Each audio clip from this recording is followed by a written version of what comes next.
జై శ్రీమన్నారాయణ. ఈరోజు మనం ధర్మపదం గ్రంథములోని చాప్టర్ 3 శ్రీమద్ రామాయణం సుందరాకాండ ప్రారంభం, విభాగము 60.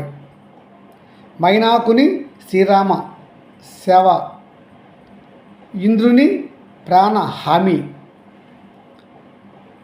ఆంజనేయ స్వామి వారు మాత సీతను లంకలో వెతుకుట కొరకు లంకను లంఘించి 100 యోజనాలు పర్యంతము వెళ్తూ ఉన్నాడు. అతను వాయుమార్గాన లంఘించి వెళ్తున్నప్పుడు దేవతలు, ఇతర ఋషులు అందరూ చూస్తున్నారు ఆయన యొక్క గొప్పతనం, ఆయన యొక్క రామభక్తి. వెళ్తూ ఉండగా సముద్రుడు చూశాడు ఆంజనేయ స్వామి వారిని. ఆంజనేయుడు రామ కార్యార్థమై లంకకు వెళ్తున్నాడు, అమ్మవారి జాడ తెలుసుకోవడం కోసం. అందుకని అతడు ఆ సముద్రంలో ఉన్నటువంటి పర్వత శ్రేష్ఠుడు మైనాకుడు హిమవంతుని పుత్రుడు. ఇతడు ఇతర పర్వతాల వలె ఇతనికి కూడా పూర్వకాలము రెక్కలుండేవి. ఒకానొకప్పుడు ఇవన్నీ పర్వతాల రెక్కలతో ఎగిరి జనావాసాలను నాశనం చేస్తుండేవి. అప్పుడు ఇంద్రుడు కోపించి పర్వతాల రెక్కలను ఖండించేశాడు. అప్పుడు ఈ మైనాకుడు ఇంద్రుని యొక్క వజ్రాయుధ ఘాతాలకు జడిసి దూరంగా వచ్చి సముద్రంలో దాక్కున్నాడు. సముద్రుడు కూడా అతనికి ఆశ్రయం ఇచ్చాడు. ఆ సముద్రంలో నేటికి కూడా రెక్కలతోనే ఉన్నాడు మైనాకుడు. అతన్ని పిలిచాడు సముద్రుడు. ఓ మైనాక పర్వత శ్రేష్ఠ, లెమ్ము.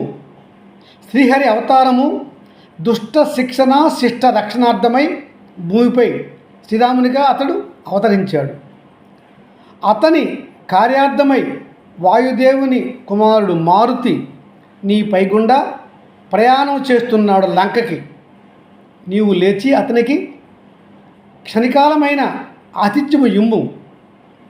శ్రీహరికి కానీ, శ్రీహరి భక్తులకు కానీ, శ్రీహరి దాసులకు కానీ ఆతిథ్యమిచ్చుట, గౌరవించుట శ్రీహరికి సేవ చేయుట వంటిదే.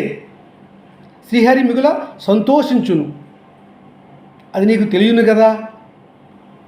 మరియు నీ తండ్రి హిమవంతుడు వాయుదేవుడు మిత్రులు, మరియు వాయుదేవుని సహాయం వల్ల నీవు వచ్చి నా సముద్రంలో దాక్కున్నావు, ఇంద్రుని ఘాతానికి తప్పించుకొని కదా.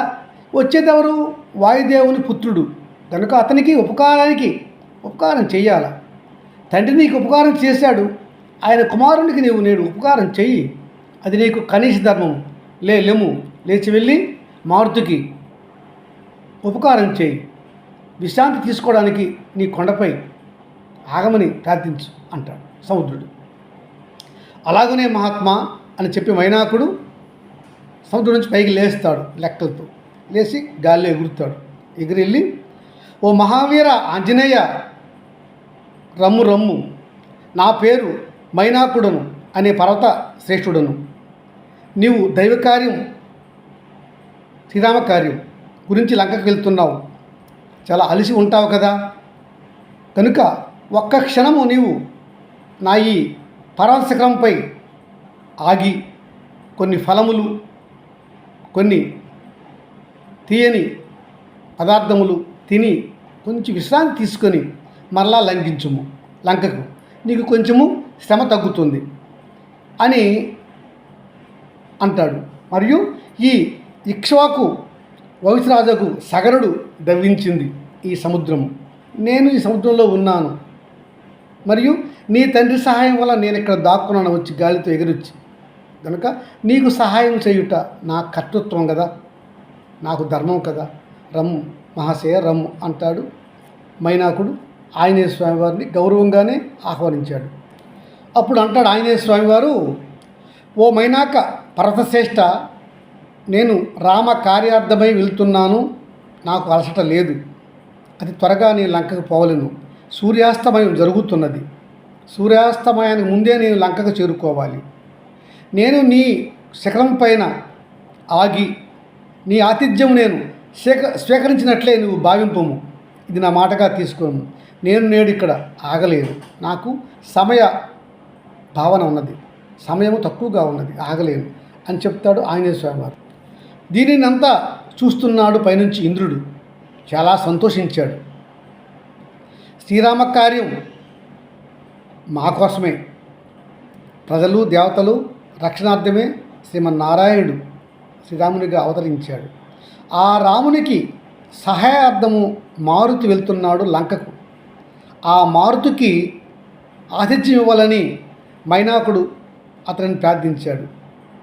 అందుకని సంతోషించిన ఇంద్రుడు, ఓ మైనాక, నీవు శ్రీరామ కార్యానికి వెళ్తున్న ఆంజనేయుని స్వామివారికి నీవు ఆతిథ్యం ఇవ్వడానికి పైకి వచ్చావు. నేను చాలా సంతోషించాను. రామకార్యంలో సహాయపడే వారికి మేము తప్పక సహాయం చేస్తాము. నీకు ఇదే హామీ ఇస్తున్నాను.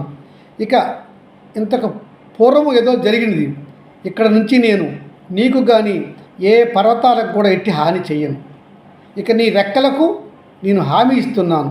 నేను నీ రెక్కలను ఖండించను. నువ్వు స్వేచ్ఛగా ఉండుము, ధర్మంగా ఉండుము అని చెప్తాడు ఇంద్రుడు మైనాకుడికి.